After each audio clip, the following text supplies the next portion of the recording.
Alô, alô, o HG chegou com mais uma edição do Brasil Gente Minas no ar a partir de agora. E atenção, meu amigo, preste muita atenção.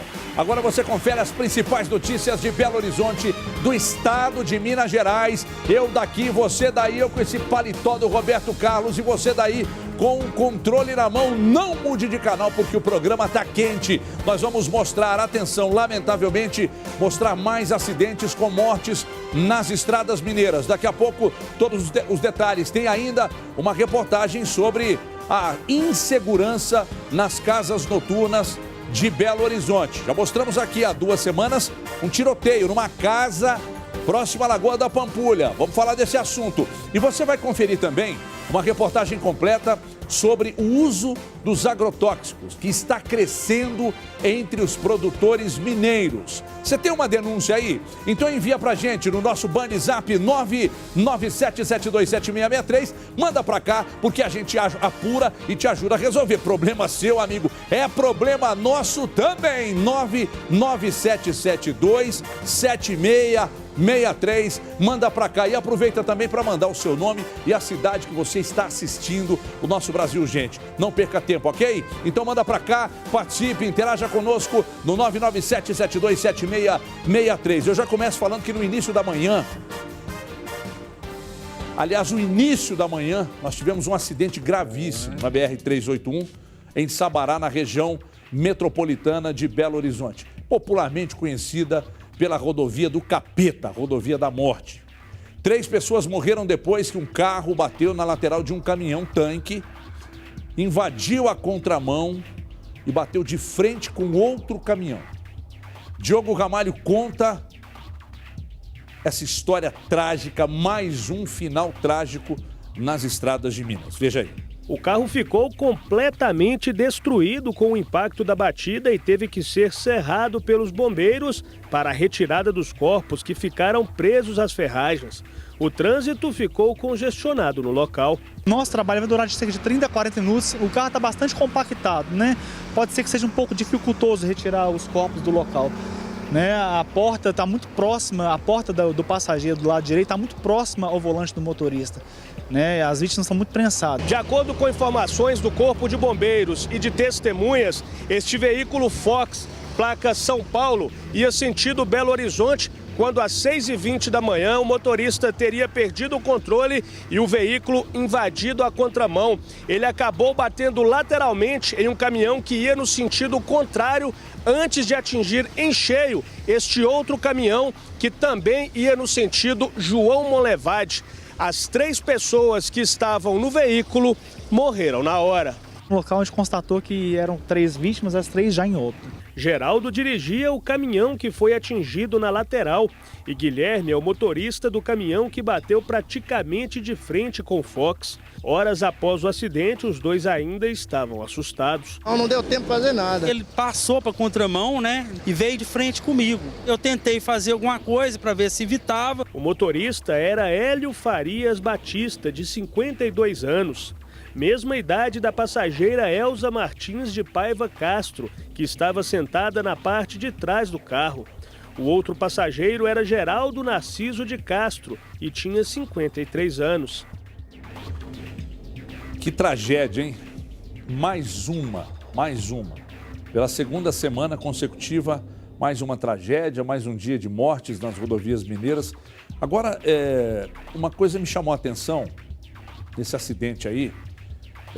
Era uma reta, Era uma reta e o caminhoneiro que o carro bateu de frente, esse que estava de camisa amarela, que acabou falando com a nossa equipe, aliás, parabéns à nossa equipe aí pelo trabalho, ele relatou que o carro veio na contramão em direção ao caminhão.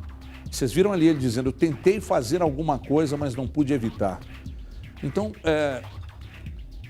para quem viaja de madrugada, e nós não sabemos há quanto tempo esse motorista do carro vermelho do Fox estava na estrada, em que condições ele dirigia, pelo relato do motorista do caminhão que bateu de frente, ou que recebeu a pancada desse Fox, pelos relatos dele, parece que o motorista dormiu ao volante, Pode ter perdido, pode ter quebrado a barra de direção, são coisas que podem acontecer, mas pelo relato, parece que de fato ele perdeu o controle, mas parece ter dormido ao volante. Esse horário, dependendo do horário que você sai para viajar, esse horário de 6 e pouca da manhã, é um horário que o sono bate, né? Impressionante.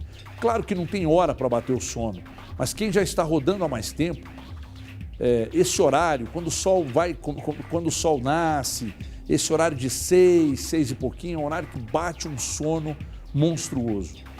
E aí, não estou dizendo que foi exatamente o que aconteceu.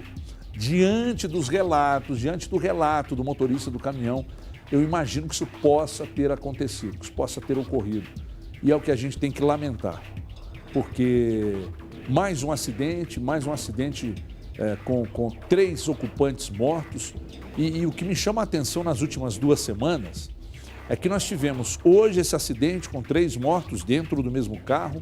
Na semana passada, nós tivemos um acidente com 3 policiais dentro do carro, os 3 morreram, né? No início da outra semana, aquele acidente lá do norte de Minas, com 8 mortos, me parece que um dos carros com 3 ocupantes dentro do carro. Então, já há 2 semanas que as estradas mineiras se transformaram realmente em rodovias da morte. Estudos estão sendo feitos, eu escutava na Band News também, uma matéria sobre as condições das estradas mineiras. As condições, de fato, deixam a desejar. Tem muita estrada muito ruim no estado, muito ruim. Muitas péssimas. Agora, uma coisa que mais me preocupa, especialistas já vieram aqui, já relataram, é a imprudência. É o carro motor 1000 que anda feito um foguete, é o motorista que pisa desesperadamente para ganhar 5, 10, 15 minutos na viagem. É a ultrapassagem em local inapropriado, é o excesso de velocidade em trechos onde você tem que andar mais devagar. Olha esse acidente da semana passada. Aí também foram 3 mortos, André, eu não sei se dá pra gente, se você vai se lembrar, mas com toda certeza esse acidente aí também foi um acidente que a gente mostrou com mortes. Então, há 2 semanas, as nossas estradas aqui no estado de Minas se tornaram de fato rodovias da morte. Ou das mortes, porque foram várias. 3 também nesse carro aí. 3 nesse carro. Me parece que esses aí eram os 3 policiais, eu acho. Então, a cada dia que a gente chega, eu ligo o rádio logo pela manhã, quando acordo e tal, para saber o que está acontecendo, né? Aqui em Belo Horizonte, na região metropolitana, no nosso estado. E torcendo já para que a gente não chegue aqui à tarde e trate desse tipo de notícia. Porque pela manhã, quando eu escuto na Band News as notícias, eu já penso, meu Deus, logo mais no Brasil Gente teremos imagens fortes como essa que a gente está mostrando, do estado que ficou esse carro na altura de Sabará, na 381, rodovia da morte, talvez a mãe das rodovias da morte aqui no estado. Então, já imaginei que nós fôssemos mostrar, a nossa equipe chegou momentos depois do acidente e lamentavelmente, estamos aqui às 4h08 desta terça-feira, contando a história de mais um acidente com 3 mortes nas rodovias de Minas Gerais. Eu, sinceramente, pelos números, talvez a nossa produção possa ajudar, isso para amanhã, para a gente fazer um levantamento, para ver até o momento. Eu acredito que estamos batendo o recorde, dos últimos anos. Acredito que estamos batendo o recorde dos últimos anos. A gente vai ficar aqui cobrando das autoridades que as rodovias melhorem as condições ou que tenham as suas condições melhoradas para o motorista e cobrando incansavelmente também dos motoristas que tenham parcimônia, dos motoristas que tenham paciência, que pisem menos, que façam menos loucuras nas rodovias, para que a gente não tenha que chegar aqui todos os dias e mostrar esse tipo de imagem de pessoas mortas nas estradas do estado. E também teve acidente, em Formiga, na região centro-oeste do estado. Vamos direto para a redação. Luciana Viana, minha colega de Band News, que eu gosto muito da Lu, gosto do pai, gosto da mãe, da família toda, dos cachorros também. Mas não dá para brincar, Luciana, porque mais uma vez você está aqui num dia triste de mais acidentes. Luciana, seja bem-vinda. Boa tarde, Everton. Obrigada. É realmente de apertar o coração, né? A gente começar o dia, como você disse, ouvindo na Band News FM sobre esse grave acidente ocorrido na BR-381. Na manhã de hoje, a gente já trouxe aí, Diogo Ramalho também já contou a história. BR-381, a rodovia da morte, esse trecho de 100 quilômetros de BH até João Monlevade, né? Muitas curvas, né? A cada quilômetro, 2 curvas, pista simples. Então, realmente, infelizmente, a gente fica triste de trazer uma notícia como essa. E foi um grande susto hoje também, Everton, por volta das 6 horas da manhã, mas na cidade de Formiga, na região centro-oeste do estado. Formiga, que fica a cerca de 200 quilômetros aqui de Belo Horizonte. Um ônibus que fazia o transporte de pessoas, né? Na manhã de hoje, mais de 30 pessoas dentro do ônibus, a grande maioria de estudantes. Esse ônibus, Everton, ele parou no ponto para desembarcar um passageiro. A rua íngreme, tá? Uma descida bem acentuada. E assim que ele arrancou o ônibus para descer, o motorista percebeu que o veículo estava sem freio. O veículo só parou, depois que bateu contra um muro. A gente está acompanhando aí as imagens, né? 31 pessoas feridas, 2 delas em estado grave, 2 jovens, uma de 14 e outra de 18 anos, que foram trazidas aqui para o Hospital de Pronto-Socorro João 23. As outras estão em observação na UPA lá de Formiga. Mas um grande susto, né, na manhã de hoje. O motorista relatou aí à polícia, uma perícia vai ser feita com certeza. O motorista relatou então que ele havia constatado que o veículo estava sem freio. Ele chegou a avisar os passageiros: pessoal, o veículo está sem freio, todo mundo se segura aí. Mas claro, naquele desespero, todo mundo levantou do veículo e por isso um grande número aí de pessoas feridas, né? A empresa responsável pelo ônibus diz que tem seguro e que está dando todo o apoio possível para as vítimas. A gente aguarda então o resultado da perícia que vai apontar, Everton, a causa ou as causas desse acidente ocorrido em Formiga. Imaginem só, um ônibus transportando mais de 30 pessoas numa descida, né, forte, a rua bem íngreme, e só parando quando ele bateu ali contra um muro no final da rua. Realmente, a gente pode dizer que, claro, a gente lamenta todos esses feridos, as 2 meninas, né, as 2 moças que estão gravemente feridas, mas a gente fica pensando como poderia ter sido pior essa situação e felizmente não foi, né, Everton? Você destacou agora, e já havia dito anteriormente, sobre essas 2 meninas que foram transferidas para o João 23. Se saíram de Formiga, não ficaram em Divinópolis e vieram direto para o João 23, é porque o estado realmente é grave, né, Luciana? Sim, tomara, Deus tal não permita, para quem acredita nele, embora a gente respeite também quem não acredite, que nada de mais grave aconteça, embora a gente reconheça a gravidade da situação. Que nada de pior aconteça daqui para frente com essas duas meninas de Formiga. 14 e 18 anos. Duas moças, né, jovens, de 14 e 18 anos, que foram transferidas aqui para Belo Horizonte, que nada de pior ainda aconteça com elas e que a gente possa trazer, dentro de alguns dias, boas notícias dessas 2 jovens que foram transferidas aqui para o João 23. Com certeza, que elas se recuperem rápido, Everton, tomara e que isso voltem aconteça. aí à rotina delas. Bom, eu continuo falando com a Luciana, com um começo de programa realmente cascudo hoje, hein? Porque tem uma história, mas muito, muito triste. Um bebê de 10 meses recebeu alta após perder os pais em um acidente envolvendo uma carreta, um caminhão e um carro de passeio. Dá mais detalhes desse acidente aí, por gentileza, Luciana. O Everton, esse acidente aconteceu no fim da tarde de ontem, tá? BR-040, Itabirito, região central do estado. Uma carreta bateu contra uma caminhonete e um carro. A iniciozinho já da noite, né? Fim de tarde, início da noite. O Everton, nesse acidente aí, 3 pessoas morreram. Um casal que estava em um carro e o motorista da caminhonete. As circunstâncias foram as seguintes. Há ali um trecho em obras, tá? Inclusive motoristas reclamaram, na verdade, sobre a falta de sinalização ali no trecho, já que o fluxo ali segue com lentidão, né? As pessoas diminuem a velocidade por causa dessas obras e o motorista da carreta deu de cara ali com uma retenção. Ele teve 2 opções, Everton, foi o que ele relatou, tá? Para a Polícia Rodoviária Federal. Ele tinha 2 opções, não tinha como parar ali, diminuir e frear a tempo.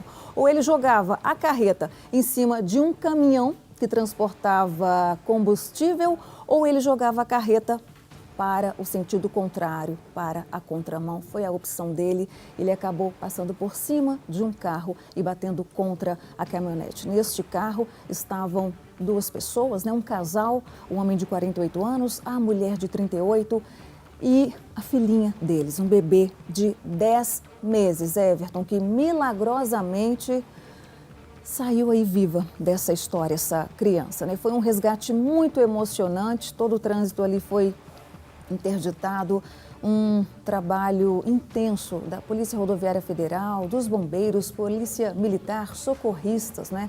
Essa criança, então, resgatada, trazida para o Hospital de Pronto-Socorro João 23 e hoje ela já recebeu alta, com certeza vai aí para o seio dos familiares, mas infelizmente, né, ela vai carregar aí para o resto da vida essa triste história de ter perdido o pai e a mãe num grave acidente. Isso corta o coração da gente, né? Corta o coração, sim, Luciana. E o saldo só aumenta, né? A estatística dos acidentes nas rodovias mineiras só aumentam, ou a estatística só aumenta.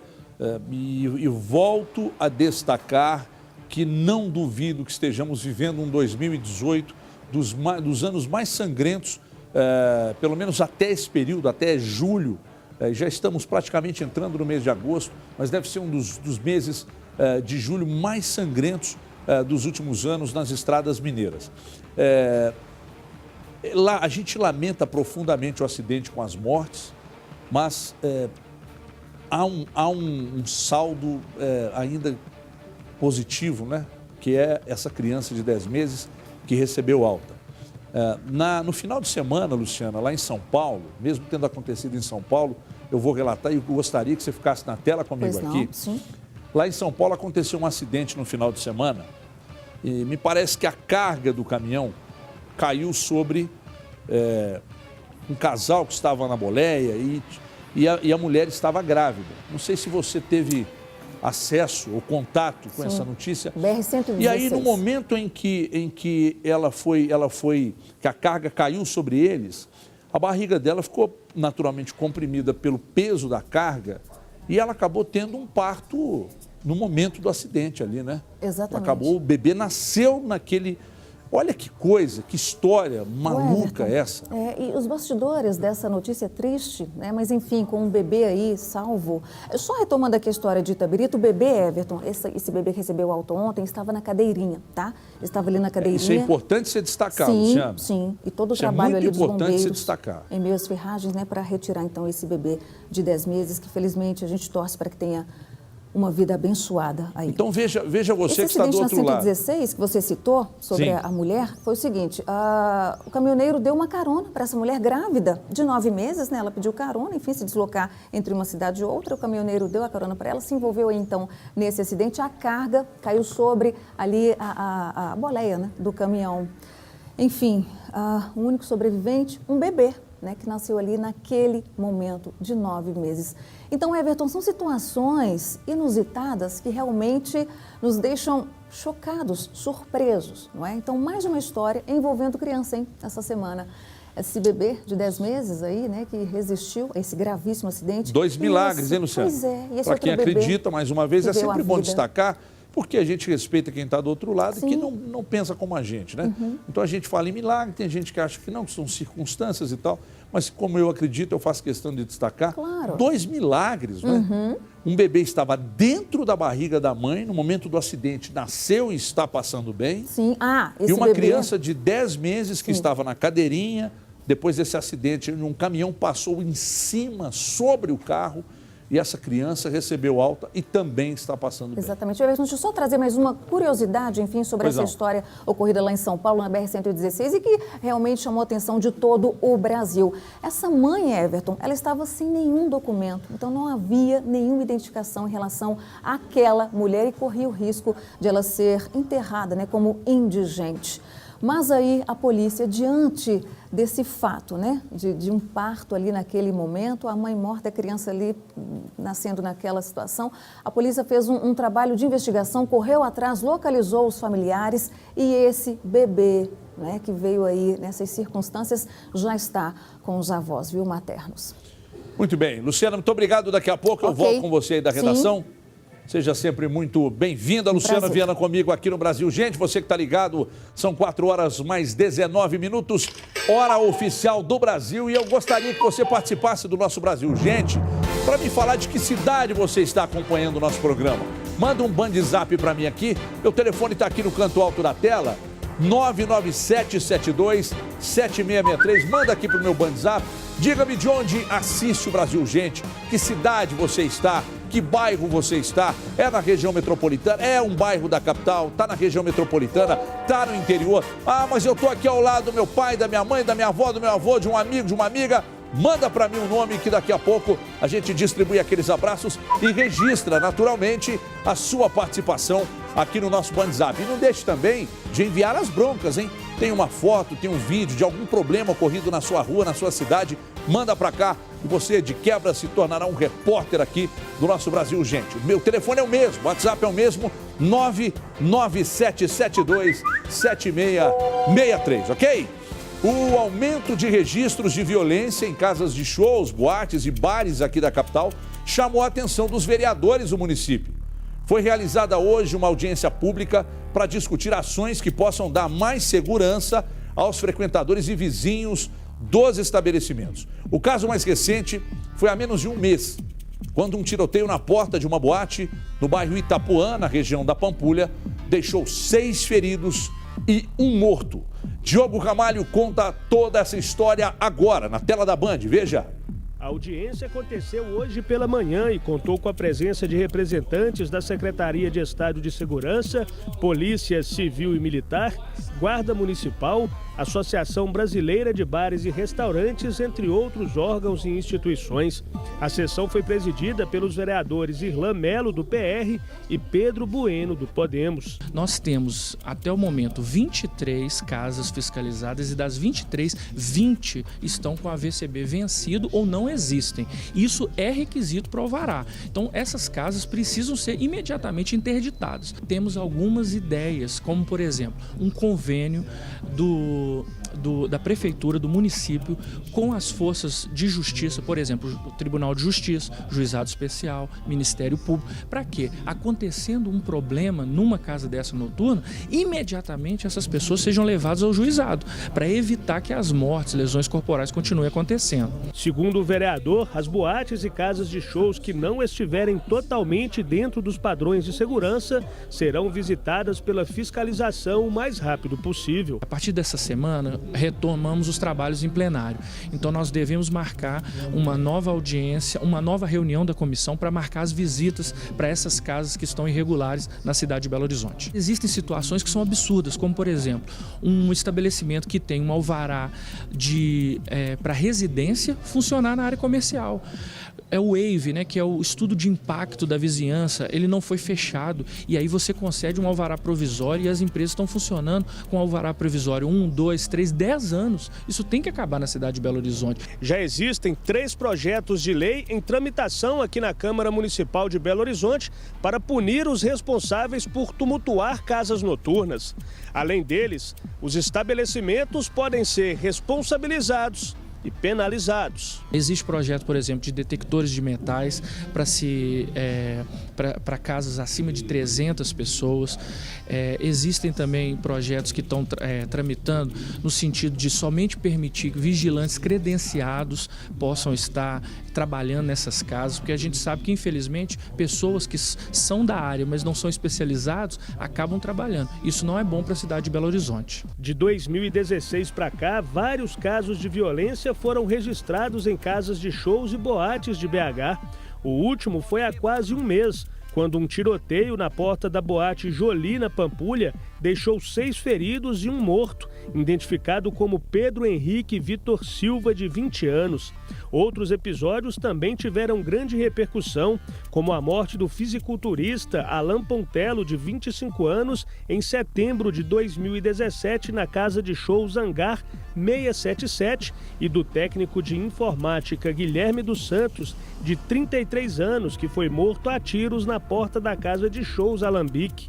Nas ruas da capital, local, não é difícil encontrar quem já tenha presenciado alguma confusão na noite. Já vi bastante. Todo lugar que você vai, tem alguém te roubando. Minha irmã foi roubada semana passada mesmo. Tá tendo muita briga, até homem batendo em mulher. Então, assim, é muito complicado. A gente fica com receio de sair à noite por conta dessas questões. Você prefere o que ultimamente?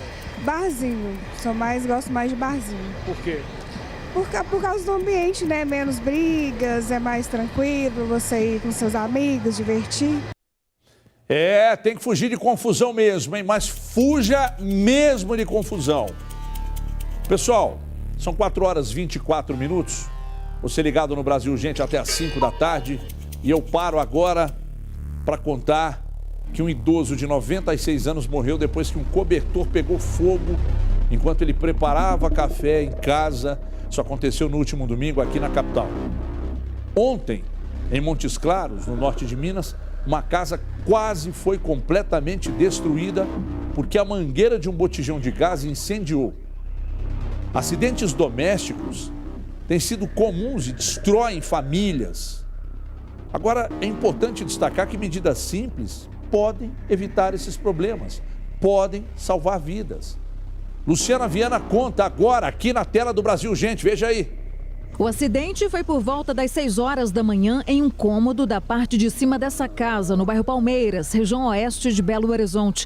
De acordo com o Corpo de Bombeiros, o cobertor, no qual um idoso de 96 anos estava enrolado, pegou fogo quando ele foi esquentar um café com leite no fogão. Sem perceber a chama, ele sentou-se no sofá, o que acabou espalhando o fogo. O idoso morreu na hora. Nós fomos acionados por volta de 6h20 da manhã com relato de incêndio em residência. No local, nós já havíamos constatado que o incêndio já fora debelado pelos próprios familiares e que nós tínhamos ali, de maneira imediata, uma vítima fatal e uma outra afetada pelas chamas com queimaduras de 1º e 2º graus.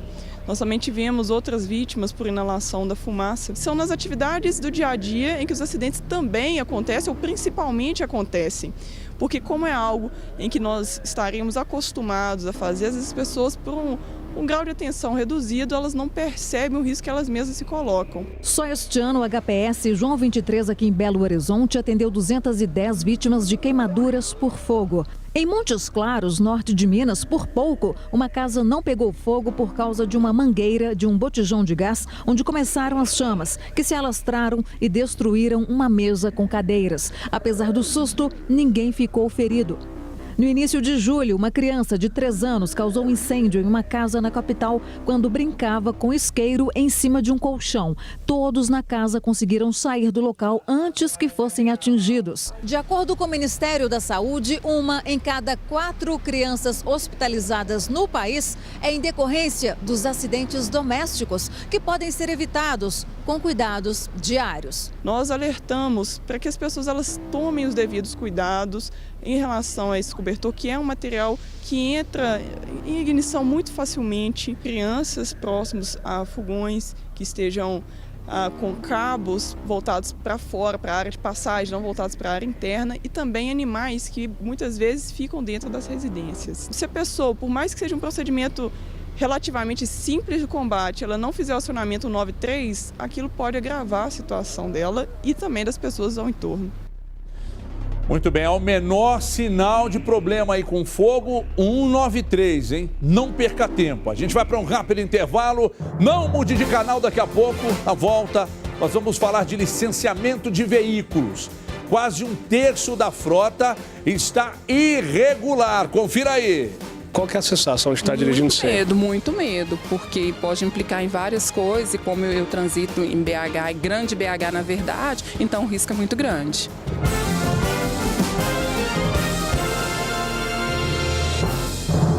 Muito bem, estamos de volta com o Brasil, gente. Minas, não perca a hora, 4h32, hora oficial do Brasil. Se você, atenção, porque se você tem um compromisso agora às 5 da tarde, esqueça o compromisso, desmarque e siga assistindo a gente. Esqueça o compromisso. E agora eu te faço um convite, hein? Dia 16 de agosto, portanto, dia 16 de agosto, a TV Band Minas vai abrir a sequência de debates com os candidatos ao governo de Minas, como é tradição em toda a eleição. E você pode participar, é isso mesmo, nos enviando perguntas pelo Bandzap. Você pode falar sobre qualquer tema. quer fazer uma pergunta a algum candidato? O que você quer saber do seu candidato? Envia pra gente no mesmo Bandzap, que é esse ele sempre que tá aqui, ó. 99772-7663. Para que a sua pergunta seja lida no debate da Band, como é tradição em toda eleição, você precisa mandar a sua pergunta até o dia 9 de agosto. Portanto, não perca a oportunidade de perguntar ao seu candidato qualquer dúvida que você tiver e que tiver vontade de perguntá-lo. Então é o seguinte, 99772 está aqui embaixo. 7663, perguntas até o dia 9. A partir do dia 9, todas as perguntas que estiverem aqui, elas vão para a triagem e aí parte delas será feita aos candidatos que estarão aqui no debate, no primeiro debate do ano, como é tradição do Grupo Bandeirantes de Comunicação, ok? A gente dá sequência ao nosso Brasil Urgente. Lembrando que as melhores perguntas, viu, serão selecionadas aí e a gente vai fazer os candidatos aqui. Nós já mostramos repetidos casos de furtos de fios de cobre em Belo Horizonte. Além de gerar prejuízo, esse tipo de crime prejudica serviços e dessa vez a situação chegou ao cúmulo do absurdo. Eu vou voltar à redação porque a repórter Luciana Viana tem os detalhes de um posto de saúde que suspendeu serviços por causa do furto de cabos de energia. Olha o tamanho do absurdo. Onde isso aconteceu, Luciana Viana? Exatamente, o Everton. O Everton foi na região da Pampulha, tá? No posto São José. O Everton, não só agora motoristas e pedestres, né, que são prejudicados aí pelo furto de cabos, mas agora um posto de saúde. Suspeitos entraram lá, arrancaram a fiação, né, os cabos de energia e essa atitude aí, viu, Everton, esse crime deixou o Centro de Saúde São José, na região da Pampulha, portanto, sem energia elétrica, suspendendo aí vacinação, coletas para exames, né, marcação de consultas e, cerca de 500 frascos de vacinas, tá? Foram descartados por falta de energia, claro, não ficaram refrigeradas, tiveram que ser descartadas. Vacinas contra a gripe, contra sarampo, pólio, entre muitas outras. A gente vem relatando essa história aqui, né? Esse furto de cabeamento, furto de cabos de semáforos, agora também aí furto de cabos elétricos em um posto de saúde. São de 5 a 8 ocorrências diárias, Everton, de acordo com a BH Trans, no caso dos semáforos, né? E agora a gente tem que, a partir de agora, contabilizar também os cabos de energia furtados aí de postos de saúde, prejudicando toda a população. A gente lembra que isso é crime, não só um crime contra o patrimônio público, né? Quem vai lá e furta, mas também quem compra esse material furtado. A Polícia Militar tem feito aí um trabalho exemplar. As câmeras de olho vivo têm flagrado, então a Polícia Militar tem chegado ali e já detendo ali em flagrante os suspeitos. Mas aí prende, vai lá, volta para a rua e comete o mesmo crime. A gente tem que intensificar, então, Everton, tem que ter aí, né, uma discussão ou na Câmara Municipal, na própria Assembleia, enfim, sobre essa punição de pessoas que recebem, que compram esse material furtado. Porque se essas pessoas que furtam esses cabos, né, se não encontrarem quem compre, então elas vão parar de furtar esses cabos e ficar dando prejuízo aí, dor de cabeça para toda a população, né? É motorista, é pedestre, agora usuários também dos postos de saúde, 500 frascos de vacina, poxa, tendo que ir para o lixo, Everton. A nossa saúde do jeito que está, esse alerta que a gente tem feito aqui também nos últimos dias em relação à importância das vacinas e tendo que jogar no lixo por causa de infração, de irresponsabilidade desse crime que realmente tem que ser punido exemplarmente, viu? O que acontece é que você acha que eu vou ficar aqui pedindo ética para bandido?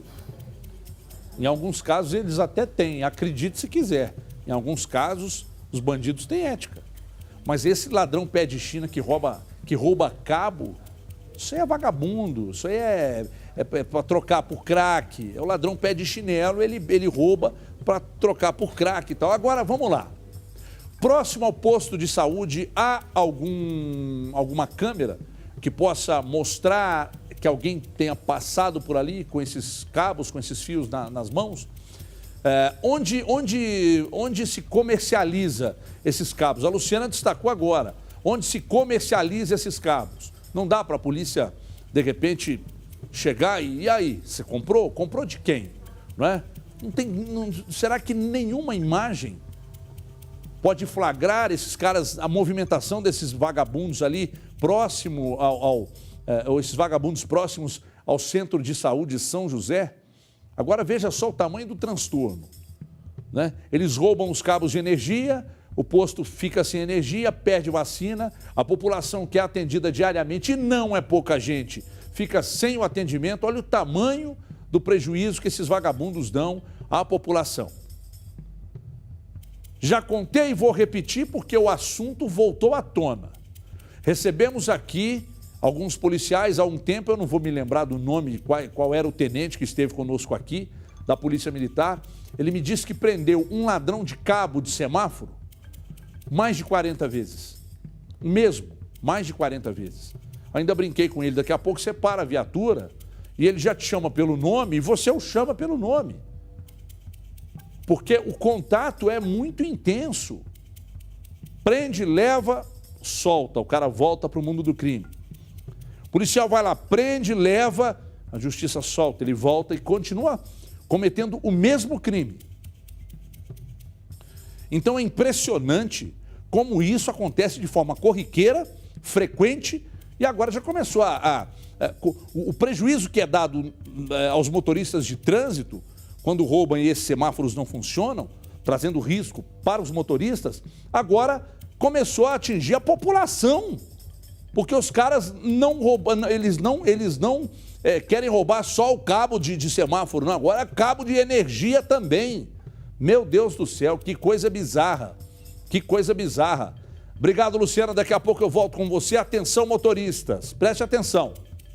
A partir de amanhã, começa a valer a cobrança do certificado de registro de licenciamento de veículos do ano de 2018 para as placas com final de 0 a 6, hein?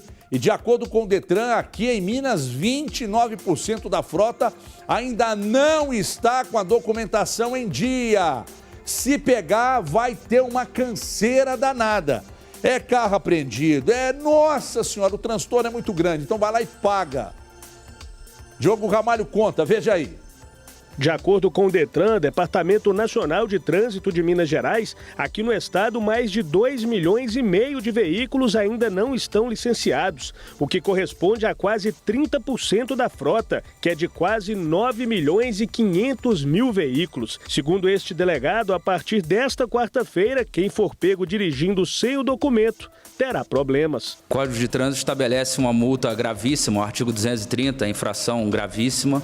O motorista está sujeito a perda de 7 pontos na carteira, além do recolhimento de uma multa no valor de R$ 293 e ainda a remoção do veículo ao pátio credenciado. Mas algumas pessoas reclamam que, mesmo estando em dia com todas as taxas, ainda não recebeu o documento. É o que aconteceu com esta estudante. De acordo com ela, havia uma pendência que já foi quitada, mas ela admite que deixou para a última hora.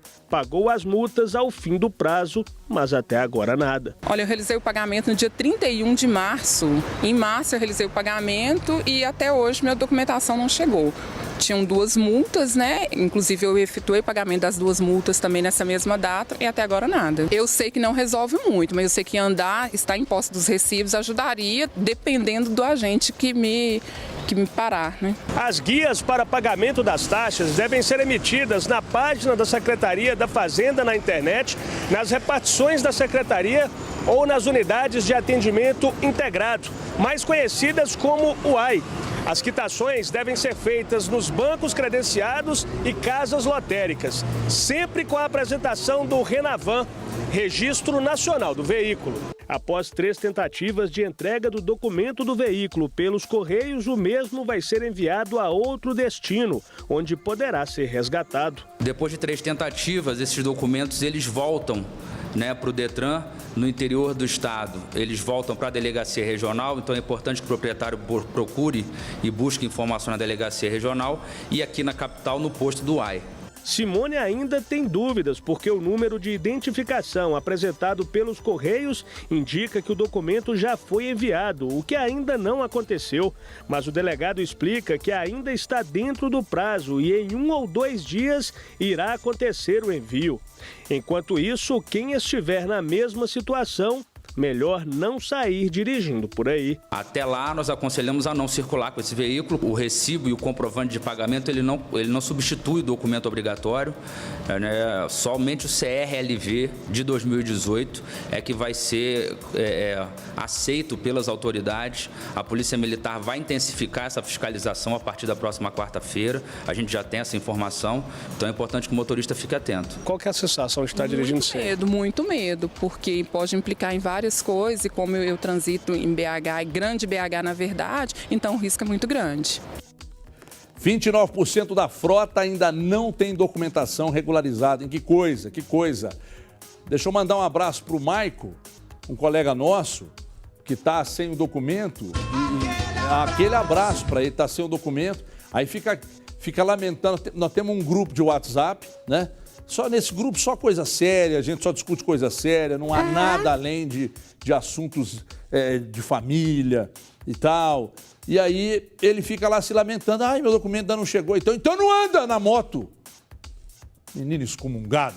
Olha aqui, a partir da semana que vem, os taxistas que circulam em Belo Horizonte estão liberados para utilizar a faixa exclusiva do MOVE em mais avenidas da cidade, hein? Olha aí, você está vendo imagens aí. Os motoristas que já circulam nas pistas do MOVE, das avenidas Antônio Carlos, Pedro I e Cristiano Machado, a partir da próxima segunda-feira também vão poder rodar nas faixas exclusivas das avenidas Abraão Caram, Coronel Oscar Pascoal e Catalão, que circulam aí, que circundam o Mineirão ali na região da Pampulha.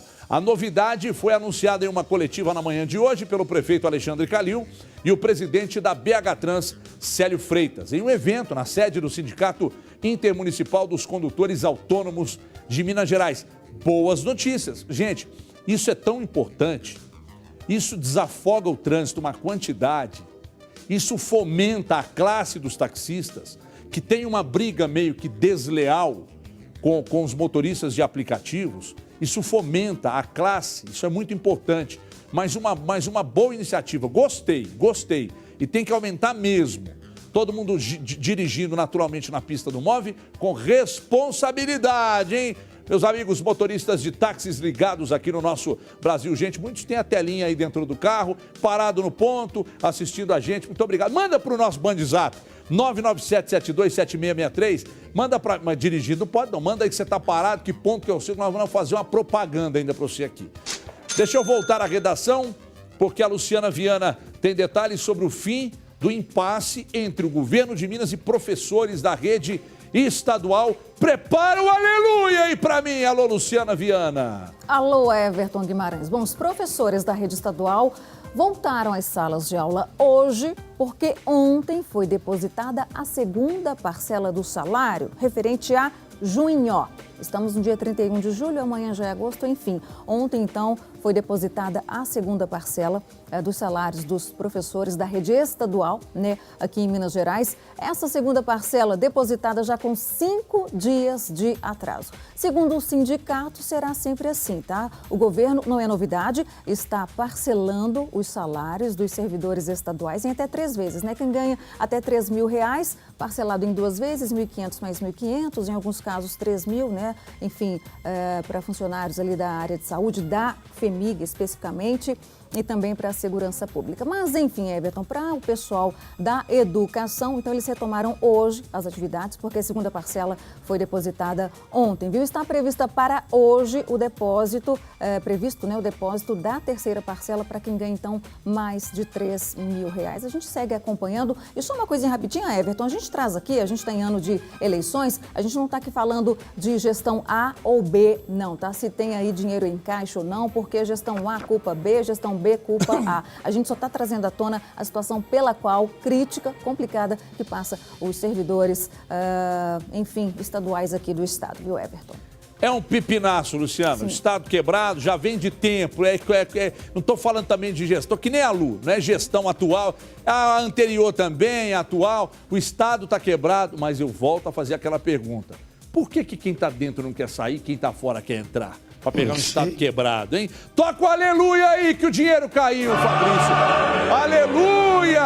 Muito obrigado, Luciana Viana. Daqui a pouco eu volto com você aí da redação, a competente Luciana Viana. Vamos para o rápido intervalo, não mude de canal. Daqui a pouco nós vamos mostrar que mais produtores mineiros estão recorrendo aos malditos agrotóxicos. Confira aí.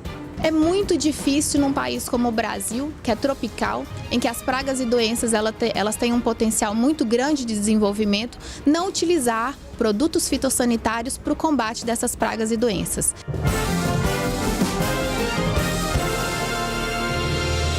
Ai, ai, papai, estamos de volta. Olha só, 4 horas, cadê meu relógio? 4 horas, 4h52. Mais produtores mineiros estão recorrendo aos agrotóxicos, mas existem alternativas. Você quer saber quais são? Igor Calian, o homem do limão. Mostra agora, veja aí.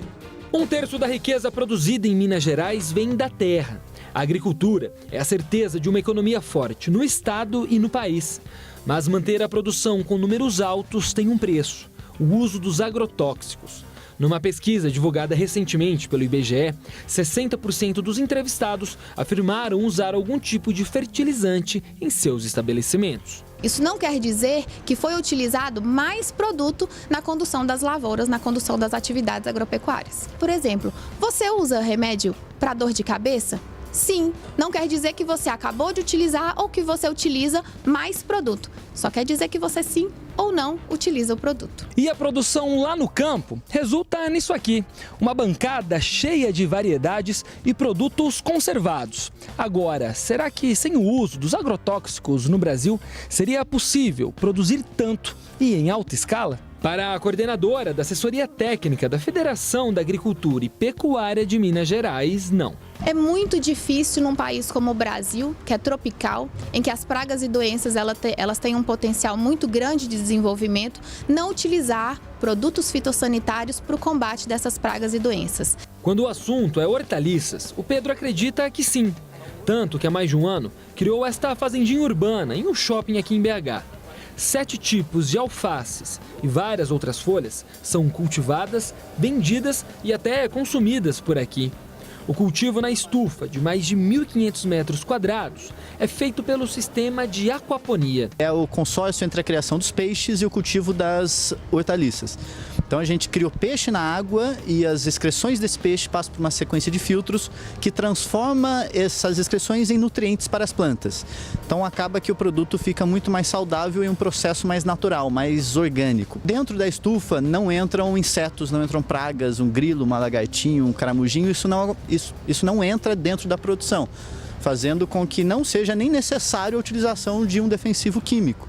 O que a gente fez então foi investir em tecnologia para fugir dos tóxicos dos produtos químicos. Longe da discussão, um estudo na UFMG pode ajudar a enxugar os agrotóxicos das frutas e hortaliças que estão à venda. E tudo através desta espuma aí. A gente produziu essa espuma a partir de derivados do óleo de mamona, né? Um extrato aí também natural.